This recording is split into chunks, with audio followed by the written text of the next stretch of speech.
Je me suis récemment rendu compte que tous mes projets sont, traversés par ce besoin, cette nécessité de l'épuisement, du corps, soit par la marche. Au tout début, c'était, de la photographie, de reportage plus classique, mais il fallait que ce soit, des heures de marche pour que le soir je me sente, heureux, et que les images se fassent aussi. Et plus récemment, sur mes derniers projets, euh, l'implication du corps et le rapport au physique, c'est presque une fin en soi, à tel point que c'est presque difficile de le retranscrire au niveau photographique. Mais chaque projet récent a cette volonté euh, d'immersion et d'implication physique, que ce soit par l'ascension d'une montagne ou de se mettre à l'eau physiquement pour faire des photos dans l'eau, ou traverser une forêt de nuit pour faire des prises de vue, des photogrammes de nuit dans la forêt. C'est de retrouver cette sensation du paysage par le corps et pas que par le visuel.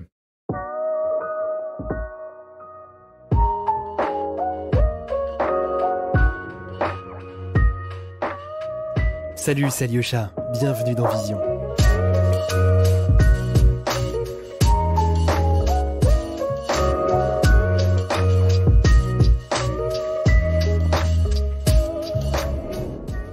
Avec Adobe Creative Cloud, vous pouvez donner une nouvelle dimension à vos projets en utilisant par exemple Photoshop sur iPad ou bien dessiner et peindre avec Adobe Fresco, jouer avec la 3D et la réalité virtuelle et plus globalement rejoindre une communauté mondiale de créatifs. Suivez le lien dans la description pour un essai gratuit. Je vous souhaite à toutes et à tous une très bonne écoute.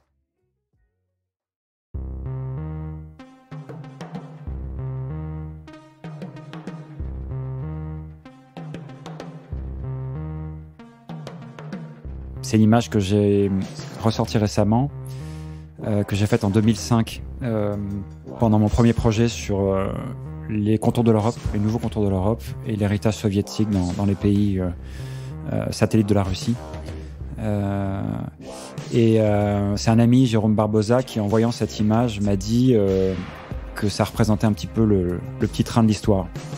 Et ce petit train de l'histoire finalement nous rattrape aujourd'hui.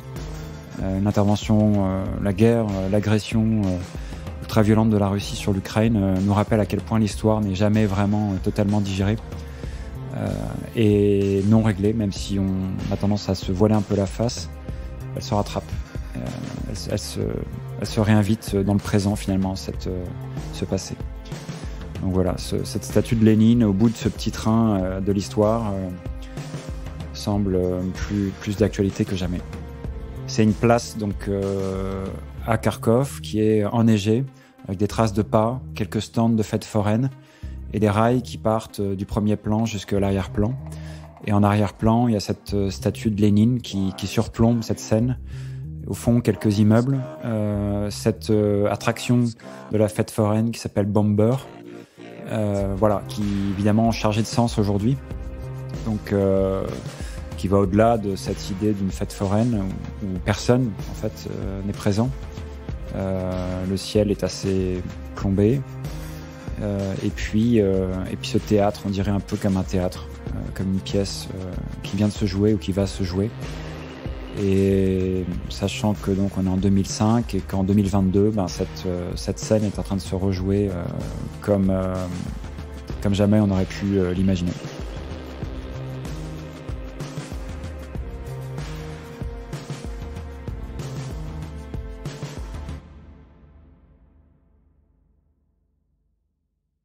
Je suis Grégoire Elloy, photographe de Tendance Floue. Je suis photographe depuis 2003. Avant ça, j'étais en entreprise. J'ai travaillé pendant 10 ans en finance et j'ai une formation initiale d'économie et de finance. Et après avoir travaillé 10 ans en finance, j'ai fini par faire ce choix de tout arrêter, et de me consacrer entièrement à la photographie. Ça a été un choix compliqué, mais nécessaire, voire indispensable. Et depuis, voilà, je suis photographe à plein temps, on va dire.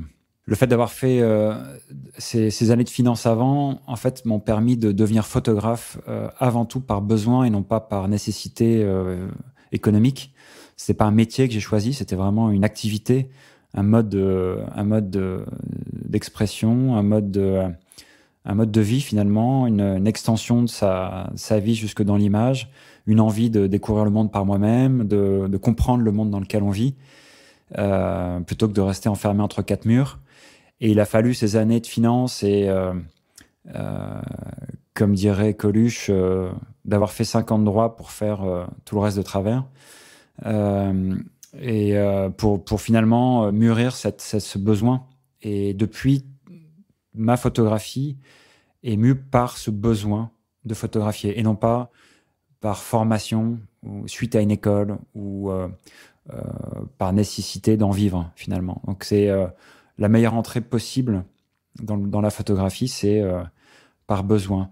Après, c'est sûr que le fait d'avoir fait des études supérieures en économie, finance, d'avoir travaillé en finance, permet de structurer un peu sa pensée, de structurer les dossiers, d'y voir plus clair quand on a besoin de comprendre ce qu'on fait, de savoir où on va. Voilà, ça permet de structurer un peu sa pensée. En tout cas, c'est comme ça que moi, j'utilise ces années de finance aujourd'hui.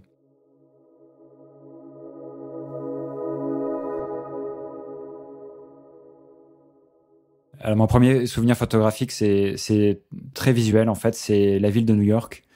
À cette époque-là, donc c'était mon premier job en finance, c'était de venir travailler à New York et la lumière m'a littéralement explosé la figure, qui est très particulière là-bas, puisque c'est au bord de la mer, puisqu'elle est, il y a ces réverbérations de tous ces immeubles, tous ces gratte-ciels, ces lignes verticales qui débouchent toujours vers un horizon.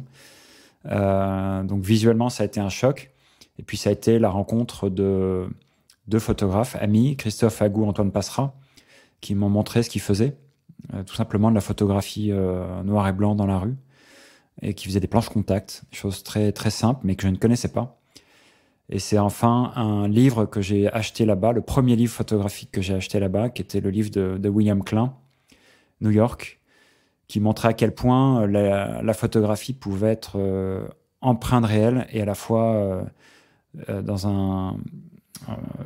une sorte de manifeste de liberté et d'explosion de vie, liée à la photo de rue, bien sûr, mais avant tout une grande liberté qui était celle de William Klein à l'époque. Du coup, mes premières photos, ça a été quand je sortais du bureau, d'aller prendre mon appareil et puis de profiter de cette lumière du soir ou le week-end pour faire des photos dans la rue.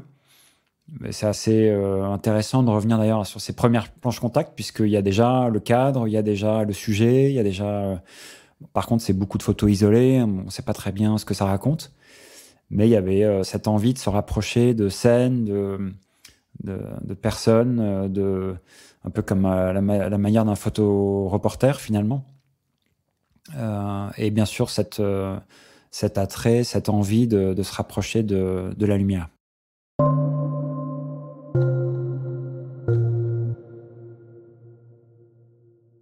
J'ai rencontré Stanley Green au tout début de mon parcours de photographe à temps plein, en 2003, grâce à Daphné Anglaise, qui est donc au bureau du New York Times à Paris, et qui est donc la chef photo du bureau parisien du New York Times. Stanley est un grand photojournaliste qui a toujours voulu traiter ces sujets de photojournalisme à la première personne du singulier. Voilà. C'est quelqu'un qui m'a d'une grande profondeur, d'une très grande connaissance de la photographie, qui travaillait sur des zones géographiques sur des longues périodes et qui m'a appris tout simplement ce que c'était que de choisir une photo dans ses planches contact, de s'engager pour un sujet, d'y retourner, de ne rien lâcher le moins possible, et puis c'est ce qui m'a appris finalement à devenir un photographe conscient des photographies qu'il fait et des projets qu'il souhaite produire.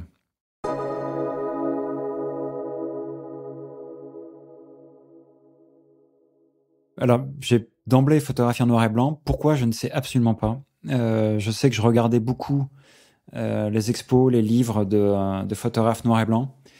J'ai parlé de William Klein. Il y avait aussi cette expo absolument, probablement l'une des plus belles expos que j'ai jamais vues, qui était l'expo de Roy de Carava, photographe noir américain de Harlem, des années 50-60, que j'ai vu au MoMA à New York.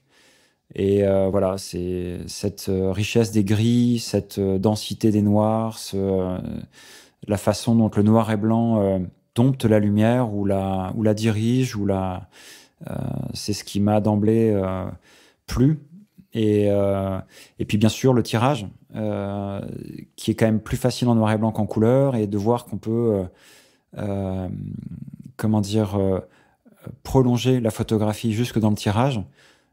J'ai assez rapidement appris le tirage avec Jae-Song Bak, qui est un excellent photographe et très très bon tireur. Et j'ai pu voir cette richesse des noirs, et ces contrastes qui finalement révèlent cette lumière. Je considère que la couleur est peut-être probablement trop proche du réel, et que j'ai besoin du noir et blanc pour exprimer cette vision personnelle, ce monde intérieur qui est le mien, et qui rend compte de ce que je vois, mais qui rend compte aussi de comment je me sens finalement. Et accessoirement, c'est aussi noir et blanc, c'est aussi quelque chose qui permet de finalement accorder comme une partition de musique assez facilement, des vues d'intérieur, des vues d'extérieur, des vues avec des lumières fortes, plus ou moins de nuit, alors que j'ai toujours trouvé que la couleur était très difficile à gérer. Stanley est un photographe noir et blanc qui donc faisait des images très sombres, notamment tout ce travail sur la Tchétchénie qui a duré plusieurs années, qui a marqué l'histoire de la Tchétchénie, bien sûr, et puis l'histoire de la photographie, avec ce grain, avec cette densité des noirs, et qui, poisseuse, j'ai envie de dire, qui rend vraiment compte de la situation sur place, cette horreur de la guerre en Tchétchénie qui se retrouvait dans ces images noir et blanc très poisseuses et très charbonneuses. C'est le cas aussi des images de Joseph Koudelka, notamment sur ses projets de la série Chaos, ou Michael Ackerman aussi, avec ce flou tremblé, etc. C'est vraiment, le noir et blanc pour moi, c'est une photographie à la première personne du singulier.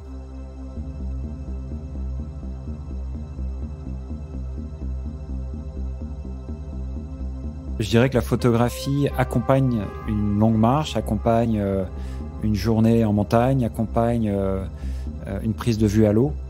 Elle ne suffit pas, mais elle est nécessaire, puisque in fine, c'est quand même l'idée, c'est de faire des photos, bien sûr. La question, c'est comment les images peuvent rendre compte de cet effort physique. Je vais prendre un exemple assez simple, c'est ce projet qu'on a fait avec le collectif Tendance Floue qui s'appelle Azimut, qui consistait à traverser la France à pied, à 31 photographes, en se passant le relais, 8 jours par photographe. Chacun a un chemin libre, une destination libre. La seule chose, c'était d'avancer et de photographier.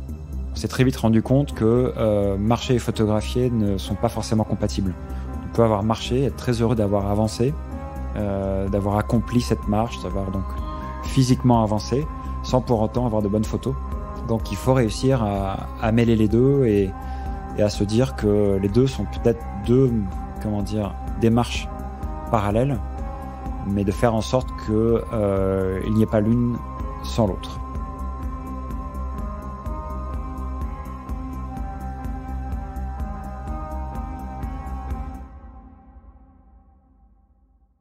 Le tout premier projet sur lequel j'ai travaillé, c'est cette idée d'aller voir par moi-même ces nouveaux contours de l'Europe au moment de l'élargissement de la communauté européenne, donc en mai 2004.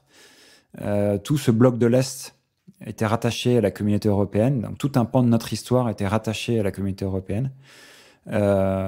J'ai simplement, en quittant donc ma vie de bureau, j'ai tout simplement voulu voir par moi-même en quoi consistait ce nouveau territoire. Et suite à quoi, donc j'ai fait un voyage en voiture simplement sur les nouveaux contours de l'Europe. Donc c'était le long de la mer Baltique, du littoral de la mer Baltique, jusqu'au nord de l'Estonie, et puis le long des frontières russes, biélorusses, ukrainiennes, jusqu'en mer Adriatique. Et suite à quoi, j'ai eu un prix photographique qui était la Bourse du Talent, et qui m'a encouragé finalement à continuer ces voyages, en fait, qui étaient des voyages un peu solitaires, un petit peu... c'est un peu des voyages initiatiques, je dirais photographiques, mais initiatiques. Donc j'ai voulu continuer à regarder quel était cet héritage de l'histoire, quelles étaient les traces de l'histoire, cet héritage notamment de l'ex-Union soviétique dans tous les satellites de la Russie. Donc suite à mon premier voyage, je suis retourné en Roumanie, je suis allé en Ukraine, puis de l'autre côté de la mer Noire, des pays du Sud-Caucase, puis de l'autre côté de la mer Caspienne, le Kazakhstan, l'Ouzbékistan. Et ça a pris une dizaine d'années. Vous écoutez Vision, podcast de la photographie contemporaine. À l'issue de mes derniers voyages sur ce premier cycle de photographie dans l'ex-Union soviétique, j'ai eu cette invitation d'un centre de culture scientifique qui est basé à Montreuil, de Seine-Saint-Denis, qui s'appelle F93, par l'intermédiaire d'un ami qui s'appelle Stéphane Sautour, qui est artiste plasticien, et Marc Boissonnade, donc le directeur de F93. Ils m'ont dit, toi qui ne connais rien à la science, toi qui fais des photos à l'autre bout du monde, dans la poussière et sur des zones de conflit, est-ce que tu as envie de travailler sur un sujet scientifique? Je leur ai dit, c'est pas du tout ma spécialité, c'est justement ça qui les intéressait. C'était de voir quelqu'un qui n'a rien à voir avec la science, quelle pouvait être la relation qui pouvait se nouer avec la communauté scientifique, avec un sujet lié à la science. Qu'est-ce qui allait ressortir de cette expérience d'immersion dans un laboratoire de sciences? Il se trouve que j'ai fait un bac scientifique, donc finalement la curiosité l'a emporté et j'ai accepté assez rapidement. Invitation à l'issue de laquelle j'ai commencé par travailler sur un premier projet qui était encore en astrophysique et cette question de la matière noire.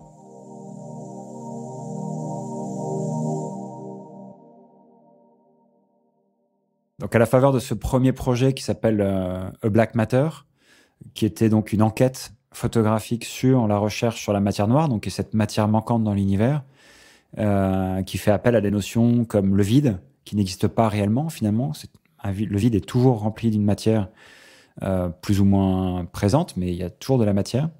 Et puis cette question du noir aussi, qui est une façon pour les scientifiques d'exprimer la connaissance qui manque par la question du noir. Comme un trou noir, on ne peut pas l'observer, du coup, on l'appelle noir, comme l'énergie sombre ou la matière noire. Donc forcément, le noir, quand on vient du noir et blanc, ça fait écho à son travail photographique. Et donc à la faveur de cette première invitation et de ce premier projet, j'ai voulu développer une trilogie sur la science de la matière.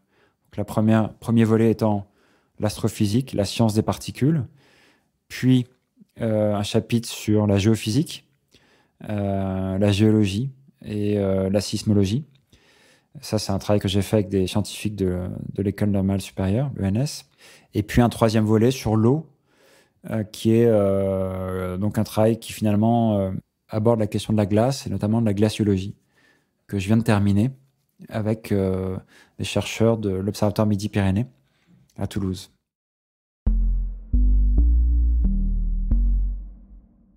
Comme tous les projets scientifiques que j'ai faits, la première phase, c'est de rencontrer les scientifiques et de les laisser parler. Ils étaient même surpris de me voir arriver comme un photographe sans appareil photo et qui ne pose que des questions, qui cherche à comprendre. Mais c'est vraiment cette idée de ne pas venir avec déjà un projet préétabli, mais de s'inspirer de ce qu'ils vont me raconter et de là tirer mon propre fil. Dans le cadre d'Ossou, donc ce dernier volet de cette trilogie sur la science de la matière, qui donc concerne la glaciologie, j'ai commencé par rencontrer Étienne Berthier, qui est chercheur au Lagos, et qui m'a parlé de son projet d'étude des glaciers du monde entier sur 20 ans, 2019, grâce à l'image satellite. Donc, projet passionnant, mais où je me suis rendu compte que finalement, Étienne ne travaillait qu'avec des images satellites, n'allait jamais sur le terrain. Quand il a compris que c'était un petit peu, ça m'avait un petit peu perturbé, il m'a dit, mais tu peux rencontrer Simon Gascoin, qui est mon collègue, qui est la porte d'à côté, qui travaille au CESBio. Et lui travaille avec des images satellites, mais sur un glacier en particulier, qui est le glacier d'Ossou, qui est donc dans les Pyrénées. J'ai fait quelques recherches, je me suis rendu compte que c'était un des joyaux des Pyrénées, un magnifique glacier qui est serti à 3000 mètres d'altitude, au pied du sommet du Vignemale, entouré de vide entre la France et l'Espagne, et un des derniers beaux, magnifiques glaciers des Pyrénées. Mon envie de nature et de montagne a pris tout de suite le dessus. Je me suis dit qu'il fallait que j'aille voir absolument par moi-même cet endroit. Et puis, à la faveur de ma discussion avec Simon Gascoin, je me suis rendu compte que c'était non seulement un très beau sujet d'étude par l'image satellite, mais qu'en plus, un troisième glaciologue que Simon m'a proposé, qui s'appelle Pierre René, qui a monté cette association qui s'appelle l'association Morène, qui fait le suivi des glaciers des Pyrénées depuis 20 ans, de manière associative. Donc c'est quelqu'un qui monte et qui descend des montagnes toute l'année, et qui va mesurer, qui va carotter, qui va photographier les glaciers pour comprendre leur évolution depuis 20 ans. Sachant qu'évidemment, les glaciers des Pyrénées sont voués à disparaître, probablement d'ici 20 ans. Donc c'est aussi un dernier hommage, comme s'il fallait se pencher au chevet de ces glaciers qui sont en phase de disparition. Et c'est ce dernier hommage que j'ai voulu rendre à ce magnifique glacier, qui est le glacier d'Ossou.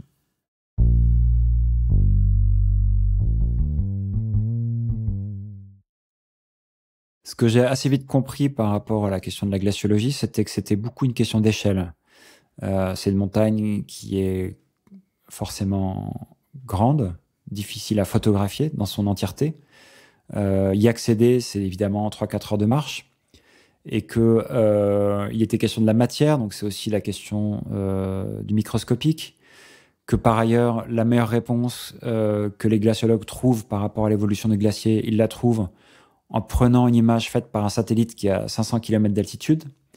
Donc, entre ce que vous avez sous le pied pendant 4 heures en montant jusqu'au glacier, cette photo qui est irréalisable une fois sur place tellement le paysage est grandiose, et puis cette photo qui finalement explique très bien un glacier, mais il faut se mettre à 500 km d'altitude, j'ai vite compris que voilà, tout était question d'échelle, aussi bien d'échelle dans l'espace, mais aussi d'échelle dans le temps, parce que le meilleur témoin de la vie du glacier, quand on remonte au-delà des 20-30 dernières années, c'est les images historiques qui ont été faites des glaciers, et notamment ces fameuses images de la fin du 19e, qui est en fait la fin du petit âge glaciaire, à l'époque où les glaciers grossissaient encore, et où il y avait déjà, avec le début de la photographie, ces images magnifiques de glaciers, qui permettent aujourd'hui de comprendre à quoi pouvaient ressembler les glaciers à l'époque, et par comparaison d'images faites au même endroit et à peu près à la même période, de comprendre l'évolution des glaciers. Donc il y a cette question de l'échelle dans l'espace, mais aussi dans le temps, que j'ai voulu tirer jusqu'au bout, en convoquant des images satellites, des scientifiques, mes propres images sur le terrain, et puis un prolongement dans le microscopique par la pratique du photogramme de glace, de neige, ponctionné sur le glacier. Alors un photogramme, c'est quoi? C'est très simplement une photographie réalisée sans appareil photo.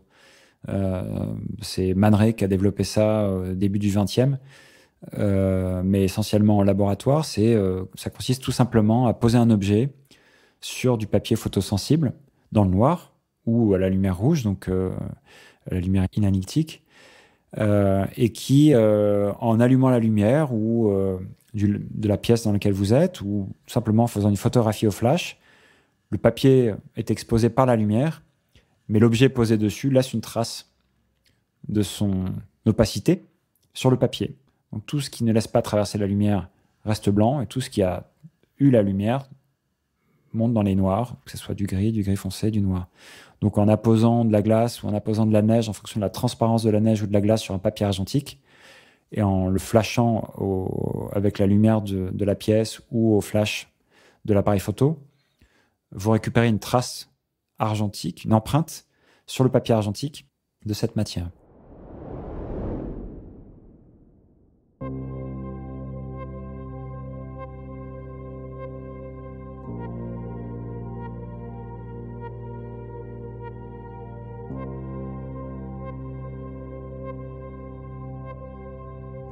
Sur cette série, je pense à une image en particulier qui a beaucoup circulé et qui continue de me fasciner, moi, je pense d'autres gens aussi. C'est ce pic acéré qui est un des sommets tout proche du sommet du Vignemale, sachant que le Vignemale, c'est le sommet le plus haut des Pyrénées, qui ressemble un petit peu à une dent de requin et qui donne cette impression que la montagne vient juste de se créer, d'apparaître.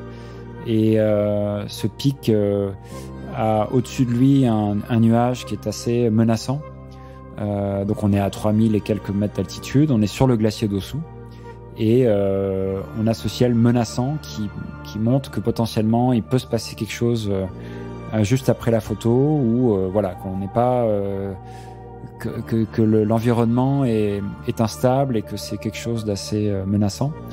Et quant à la neige qui est sur le glacier, donc comme on est au mois de juillet, il y a encore de la neige sur le glacier. C'est une neige qui est salie qui est à moitié fondue, mais qui est encore en abondance, mais qui est salie par le sable du Sahara, qui s'est déposé là pendant l'hiver, à la faveur du vent du Sirocco, qui a recouvert les Pyrénées et même les parties des Alpes d'un sable orange. Alors évidemment, c'est une photo noir et blanc, donc on ne voit pas ce côté orange de ce sable, mais il y a cette trace noire, sale, qui salit la neige, et qui montre comment le climat peut influencer aussi la fonte de la neige, puisque forcément un vent du Sahara qui amène du sable sur un glacier modifie la qualité du blanc de la neige, et en fonction de la qualité du blanc de la neige, la fonte se fait plus ou moins rapidement. Là, ça a été une année particulièrement dense en chute de sable, j'allais dire, en retombée de sable, et du coup, la neige a fondu plus vite qu'à d'habitude. Et pour terminer là-dessus, c'est une image qui résume très bien ce que l'on ressent quand on accède à ce glacier qui est difficile d'accès, qui nécessite 3-4 heures de marche avant même qu'on puisse commencer à le voir, et qui pour au final se retrouver dans un environnement qui est un petit peu hostile, avec cette pointe acérée, ce vide qu'on devine sur la gauche de l'image, qui est en fait la face nord du Vignemale, qui est une très grande voie d'alpinisme, de pyrénéisme, qui fait 1000 mètres verticale. Et puis cette neige salie qui préfigure un peu d'un changement climatique, ou en tout cas d'une fin du monde proche.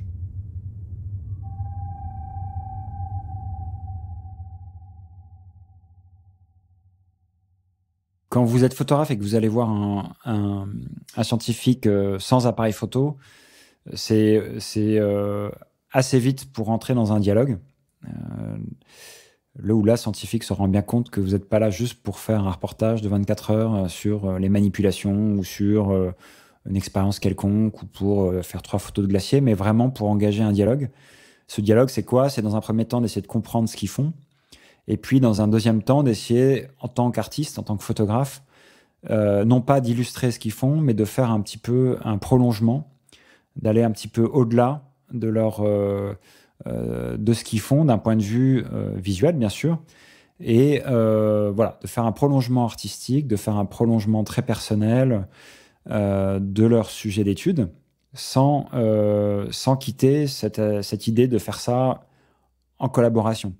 Donc, dans un premier temps, c'est poser des questions, comprendre. Et puis, dans un deuxième temps, c'est les accompagner le plus possible pour faire ces photographies. Pas forcément des photographies des scientifiques, mais à côté d'eux. Éventuellement, récupérer de la matière qu'ils ont et se l'approprier, comme les photos satellites, comme des objets que je vais refotographier, qu'ils utilisent.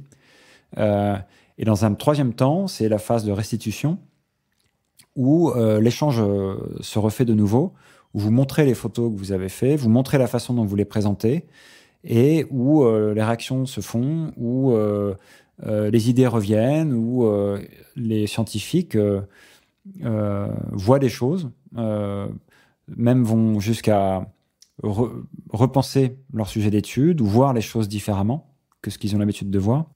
Dans une certaine mesure aussi, ça peut réactiver de la science. C'est-à-dire que, par exemple, sur le glacier, si vous avez un ou plusieurs artistes, photographes qui continuellement posent des questions aux scientifiques, les scientifiques vont finalement, de facto, se réintéresser à ce glacier. Ils ne peuvent pas tout faire, ils ont des journées pleines comme tout le monde. Donc, ils privilégient certains sujets par rapport à d'autres, prioritisent. Et le fait d'avoir un intérêt d'un artiste ou d'un photographe sur un sujet en particulier peut les amener à refaire de la science sur cet objet. Et c'était le cas sur le glacier d'Ossou, puisque à la faveur de la discussion que j'ai eue avec Simon Gascoin, on a trouvé ça intéressant de redemander de l'image satellite, puisque ça faisait 4 ans qu'il n'y en avait pas eu sur le glacier d'Ossou, et que ça faisait qu'a priori, il demandait des images tous les 4 ans, et que ça tombait pile le temps de ma résidence. Donc, je ne vais pas dire que je l'ai poussé à demander les images, mais c'est à la faveur d'une discussion qu'il s'est dit, finalement, oui, on va demander les images. Et une fois qu'il a les images, il peut étudier et prolonger son étude du glacier.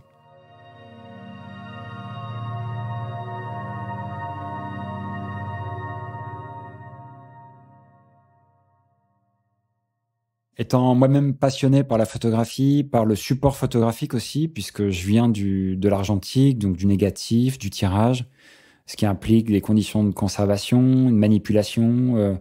Il y a un aspect très physique aussi, de rentrer dans un labo, d'y passer des heures, etc. Donc, il y a toujours cet intérêt et cette passion de la photographie en tant que matière, voilà, comme objet. Et notamment, dans l'histoire de la photographie, les premières photographies sont des photographies sur négatif sur verre, c'est des photographies faites à la chambre. C'est très rare aujourd'hui que les images soient faites comme ça. Et puis bien sûr, c'est les pionniers de la photographie, donc il y a toujours cette émotion devant un support photographique, un tirage, un négatif sur verre, qui serait un original et qui nous remonte un petit peu à l'origine de la photographie. Donc le photorame, c'est aussi pareil, c'est une citation, c'est une façon de dire je reprends un dispositif qui date du début du XXe et je me l'approprie en le faisant en extérieur la nuit, par exemple, quelque chose qu'ils ne faisaient pas à l'époque. J'essaie de prolonger cette pratique du photogramme et je reste fasciné par la photographie ancienne.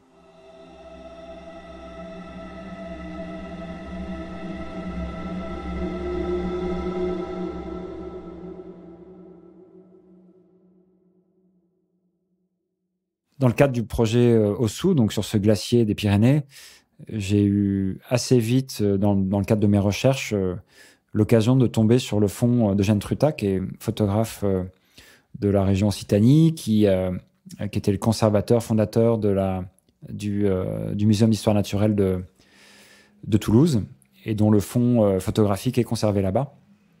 C'est un des pionniers de la photographie en montagne, et c'est l'un des premiers à avoir photographié le glacier d'Ossou. Et notamment cette image magnifique des séracs de la partie basse du glacier qui n'existe plus depuis longtemps, qui est une photographie qui date du fin 19e, qu'on trouve assez facilement sur le net, et qui en très bonne définition, ce qui permet de zoomer et de voir la moindre poussière du négatif sur verre, de voir le moindre détail de cette prise de vue, et qui est un voyage en soi, voyager dans l'image. Je me suis rapproché du Muséum d'histoire naturelle de Toulouse pour savoir s'il était possible de voir l'original, de se rapprocher de la source, de l'origine même de la glaciologie sur le glacier d'Ossou, parce que c'est probablement l'un des rares documents historiques de ce glacier. J'ai rencontré donc la conservatrice de la photo de la collection Trutat, donc Frédéric Gaillard, qui m'a montré cet objet magnifique qui est ce négatif sur verre de format 13 par 18 cm, donc c'est un grand négatif, qui était une photo faite du glacier d'Ossou, où j'allais me rendre le lendemain en plus, pour ma première sortie sur le glacier avec les glaciologues du CS Bio et de l'association Morène. Frédéric Gaillard donc, m'a montré ce négatif sur verre, et il m'a tout de suite venu à l'idée que ce serait un très bel hommage à la fois à l'objet et à la fois à la photographie de Truta que de faire un tirage de cette photographie. Alors, il était évidemment hors de question de sortir le négatif du fond. Donc, j'ai proposé à Frédéric Gaillard de faire un tirage dans les réserves du muséum, in situ, avec elle qui manipule le négatif et moi qui installe le papier, la chimie, tout ce qu'il faut pour faire un tirage. On a fait le noir dans la réserve. On a pu faire un tirage par contact de cette image, sachant qu'aujourd'hui, c'est une image qui n'est plus jamais tirée sous forme argentique, puisque c'est un scan qui a été fait il y a quelques temps maintenant, et qui suffit largement à toute exploitation, que ce soit d'un étudiant, d'un chercheur ou d'un journaliste. C'est un scan en très très bonne définition, donc il n'y a plus aucune raison de faire un tirage de cette image. Et c'est justement pour ça, pour rendre hommage à la matérialité de la photographie, pour qu'il y ait cette relation directe aussi de cette première image, de ce glacier sur lequel j'allais me rendre. Je trouvais ça intéressant de faire un tirage par moi-même. Et bien sûr, c'est un tirage par contact. Et donc, il n'y a pas d'agrandissement possible avec enfin, il y a possibilité, mais là, c'est un tirage par contact. Donc, le négatif sur verre est posé directement sur le papier. Ça vous fait donc une image de format 13-18, du même format que le négatif. C'est les premiers tirages photographiques qui ont existé, qui étaient donc par contact, et non pas par agrandissement. Donc, c'est une autre façon de rendre hommage à l'histoire de la photographie. Et puis, bien sûr, c'est autant de tirages uniques que d'apposition du négatif sur le papier que vous allez faire. Si vous mettez une feuille de papier argentique, le négatif dessus, vous flashez le papier pour avoir un premier tirage. Après, il faut retirer la plaque, prendre le papier, le mettre dans la chimie pour révéler le papier. Si vous voulez faire un deuxième tirage, il faut reprendre la manipulation, remettre une feuille vierge, remanipuler la plaque photographique, le mettre sur le papier, et ainsi de suite. Donc, la question, c'est combien de manipulations vous allez faire qui potentiellement pourra endommager la plaque pour avoir le maximum de tirages, pour avoir les meilleurs tirages possibles. Évidemment, le nombre de tirages est très limité. Et c'est ce que j'aime ramener aussi dans l'exposition sur ce projet, c'est ce côté unique d'un tirage, d'une œuvre, d'un négatif sur verre qui est extrêmement rare et qui va un petit peu à l'encontre de la reproductivité à outrance des images aujourd'hui. Il suffit d'appuyer sur un bouton et vous avez votre image qui sort sur une imprimante. Là, c'est un tirage impossible à refaire, sinon de retourner dans les réserves et de refaire cette manipulation qui est, encore une fois, une manipulation très délicate pour question de conservation du négatif original.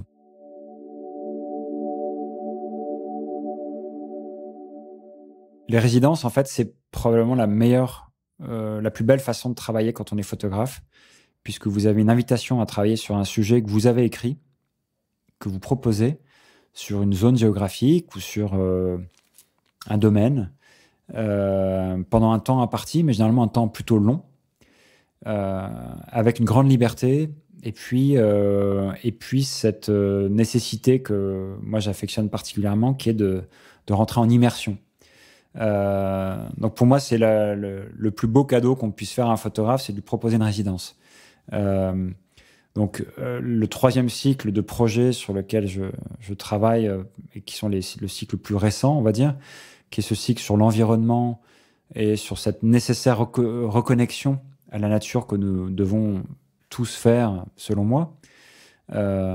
Cette crise de sensibilité dont parle Baptiste Morisot et une sensibilité que moi je recherche de nouveau en allant en forêt, en allant dans l'eau, en allant en montagne, c'est grâce aux résidences. Et quand, par exemple, il a été question lors de mon deuxième projet science, aux côtés des géophysiciens du laboratoire de géologie de l'École normale supérieure, il a été question donc de se rendre sur cet affleurement rocheux. Donc c'est en fait une faille fossilisée qui date de 100 millions d'années, qui est dans le manteau terrestre, qui est le reste d'une trace de tremblement de terre qui a eu lieu à l'époque. Il se trouve qu'à cet endroit-là, donc c'est en Italie, au nord de l'Italie, le manteau terrestre est à ciel ouvert. Normalement, le manteau terrestre est plutôt sous 10-20 km de croûte terrestre. À cet endroit-là, elle est à ciel ouvert. Donc c'est un peu un ciel, comment dire, un livre ouvert pour tous les scientifiques.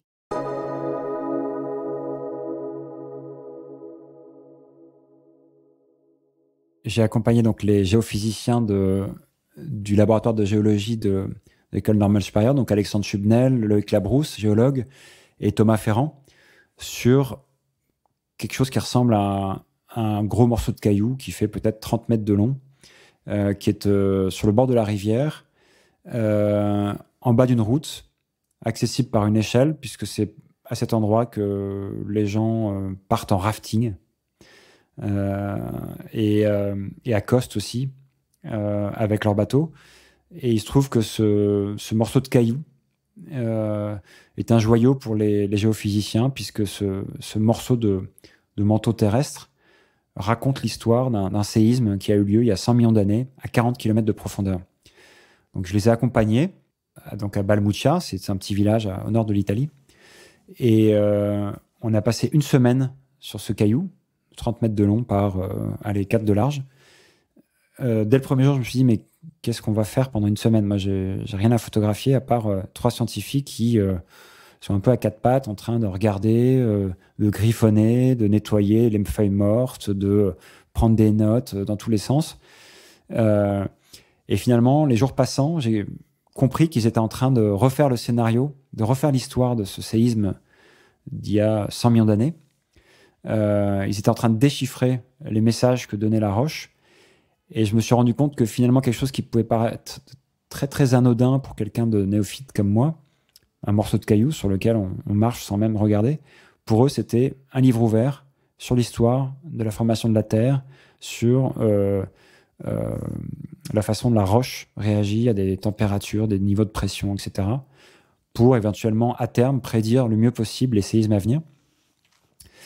Et en une semaine, ils ont monté cette histoire, ils ont monté ce scénario sur cette faille, sur ce tremblement de terre, qui est devenu la thèse de Thomas Ferrand, qui est une thèse maintenant un petit peu historique sur cet endroit-là, puisqu'ils ont réussi en fait à déchiffrer ce que la roche racontait. J'ai photographié la danse en fait que ces scientifiques font, ce côté corps à corps avec la matière, puisqu'il s'agissait de projets liés à sur la science de la matière. J'étais en présence, contrairement aux astrophysiciens, mais comme les glaciologues, j'étais en présence de scientifiques qui étaient plus près de la matière, en corps à corps avec la matière, à 4 pattes, allongés sur le dos, sur le ventre, à regarder de toutes les distances possibles, etc. Donc ça, c'est une première partie de mon travail. Mais surtout assez vite, puisque le sujet, c'était ce que racontait cette faille. Donc j'ai voulu simplement cartographier ce morceau de caillou. Je me suis dit, finalement, est-ce qu'un morceau de caillou qui paraît complètement insignifiant, est-ce qu'il peut raconter une histoire est-ce qu'il peut raconter la grande histoire? Donc, avec l'aide des scientifiques qui ont mesuré des carrés d'1 mètre carré avec des coordonnées qu'ils ont orientées par rapport au nord, au sud, etc. J'ai photographié chaque morceau d'1 mètre carré, reconstitué sur une feuille Photoshop l'intégralité de la faille visible, en tout cas, puisque le reste part dans l'eau, donc on peut pas la voir.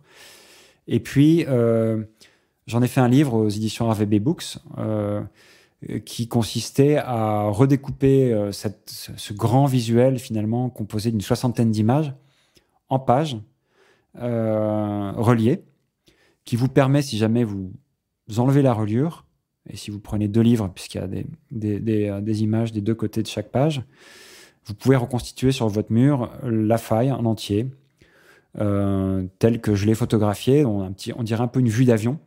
Il se trouve qu'en plus, les images sont passées en négatif. Donc, c'est un paysage très abstrait. Mais c'est un paysage qui montre à quel point la moindre faille, la moindre petite rupture, le moindre détail dans la roche raconte une histoire, peut raconter une histoire. La lecture page à page oblige aussi à regarder ces détails que sinon on ne voit pas, si on voit l'intégralité de la faille accrochée au mur. Et finalement, ça vous oblige un petit peu à prendre le temps d'essayer de comprendre ce que vous regardez, comme les scientifiques regardent eux-mêmes chaque détail, puisque ça leur raconte l'histoire qu'ils cherchent. Voilà, donc finalement, toutes les images un petit peu annexes d'expérience, de dessin, de carottage, etc., ont été un petit peu écartées pour ne rester que sur l'os, en fait, sur le sujet, le socle, l'objet réel de ce projet qui est ce morceau de caillou.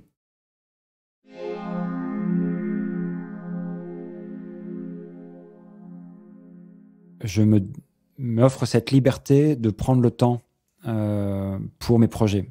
Que ça soit au sein d'un même sujet ou que ça soit dans la continuité d'un sujet à approfondir ou à compléter avec le sujet d'après. Ce qui revient à cette idée de travailler par cycle de, disons, 10 ans, c'est que de sujet en sujet, vous avez le temps d'approfondir. Après, le temps est quelque chose qu'on ne maîtrise absolument pas en photographie. On peut passer 1 an à photographier un labo de sciences, comme c'est le cas, je l'expliquais tout à l'heure, en géologie, pour au final ne retenir aucune image et ne retenir que les images qui ont été faites en 1 semaine. Pour prendre un autre exemple, combien de fois je partais marcher avec mon appareil photo en me disant je vais trouver de la belle photo, je vais trouver des... et revenant complètement déprimé en me disant mais j'ai rien du tout, c'est une catastrophe, les rencontres ne sont pas faites, la lumière n'était pas bonne, j'étais fatigué, etc. Et en étant un petit peu déprimé parce que finalement vous dites mais si ça continue comme ça, je vais revenir avec rien. Et le lendemain, comme par magie, tout se fait l'espace d'une matinée, à tel point que certaines séries sont parfois très concentrées dans le temps, alors que d'autres sont très étirées. C'est quelque chose qu'on ne maîtrise absolument pas. Et puisqu'il s'agit de science, beaucoup, je pense que c'est la même chose pour les scientifiques. Ils se donnent le temps de trouver les choses sans forcément savoir comment les choses vont venir à eux.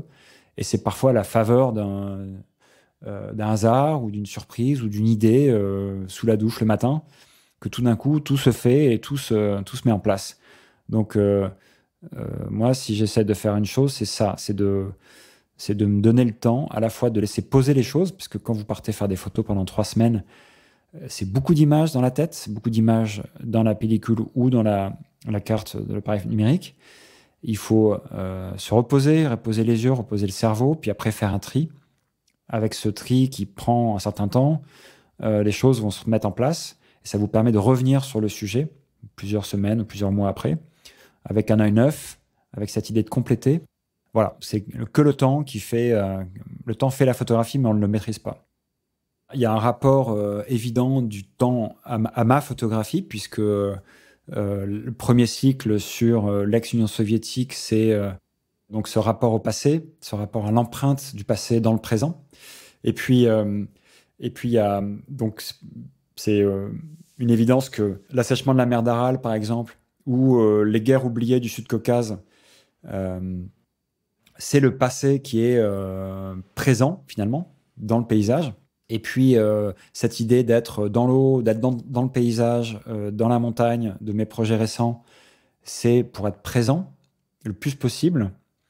Et donc, de me reconnecter le plus possible à ce présent, à tel point que quand vous avez froid, quand vous avez faim, que vous êtes fatigué, on ne se sent jamais aussi vivant finalement. Donc ça, c'est, on va dire, ma démarche actuelle. Et puis bien sûr, cette question de l'avenir, que ça soit par les glaciers, qui sont des objets presque biologiques, comme me le disait Pierre Renet, qui est donc glaciologue que j'ai accompagné, puisque c'est tout le temps en mouvement, c'est tout le temps en déplacement. C'est cette envie de vouloir arrêter le temps avec la photographie tout en sachant qu'elle vous échappe, que ce temps vous échappe. Et oui, tous mes sujets ont un rapport avec cette mémoire, avec la disparition, avec les traces de la disparition, avec cette absence. Voilà.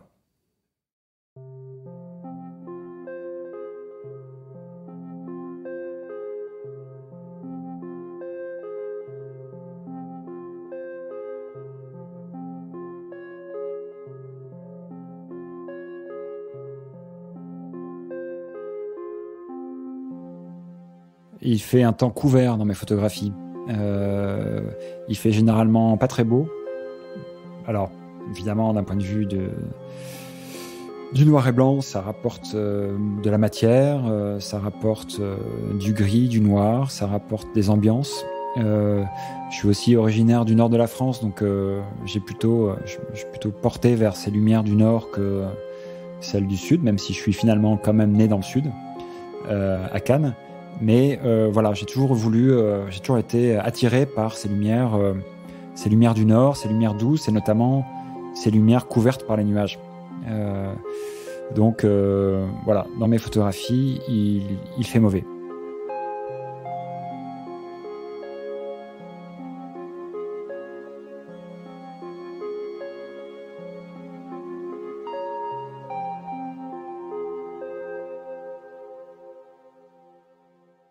Pour moi, l'avenir de la photographie, c'est une photographie protéiforme, c'est une photographie partagée. La question de la propriété de la photographie est de plus en plus compliquée. Il y a beaucoup de photographes qui se réapproprient les images des autres. Il y a beaucoup de circulation d'images. Il y a des choses qui sont de plus en plus manipulées. Donc, c'est une photographie protéiforme. C'est une photographie fragile aussi, puisque le statut de la photographie change tous les jours avec le numérique, bien évidemment. Et bien sûr, elle sera collective. Elle sera dans le partage, dans l'échange et dans ce besoin en fait de plus en plus prégnant de partager à la fois l'expérience de la photographie que les photographies. Le meilleur exemple, c'est le développement des réseaux sociaux et ce besoin que les gens ont de montrer des photos, de montrer ce qu'ils voient, ce qu'ils vivent. Et puis, au sein des structures collectives, comme celle de Tendance Floue, ce besoin d'échanger. Le présent nous échappe, l'avenir est plus que jamais incertain. Donc, il est plus que jamais nécessaire de partager les photographies et de les mêler.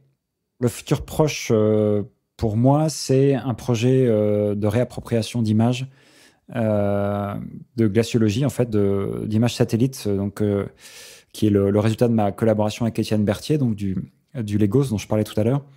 Et il a travaillé donc, sur l'évolution des glaciers du monde entier, donc 200 000 glaciers, sur ces 20 dernières années, avec l'aide de 1 million d'images satellites qu'il a traitées pour voir les niveaux d'altitude, etc., qui ont varié, et donc la fonte des glaciers.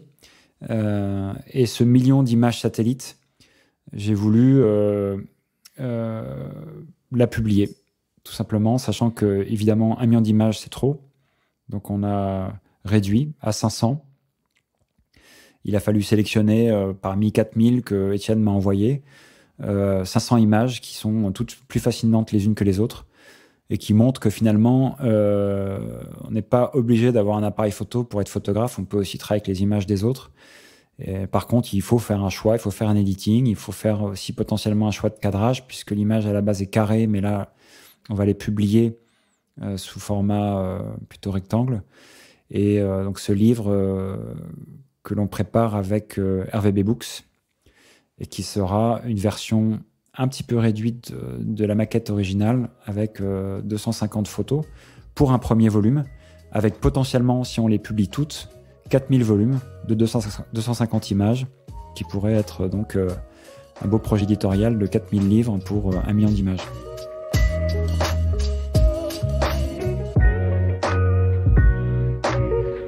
Merci d'avoir écouté Vision. Si le podcast vous a plu, abonnez-vous et partagez-le autour de vous. Laissez-nous une note et votre avis, ça nous aide beaucoup. À bientôt.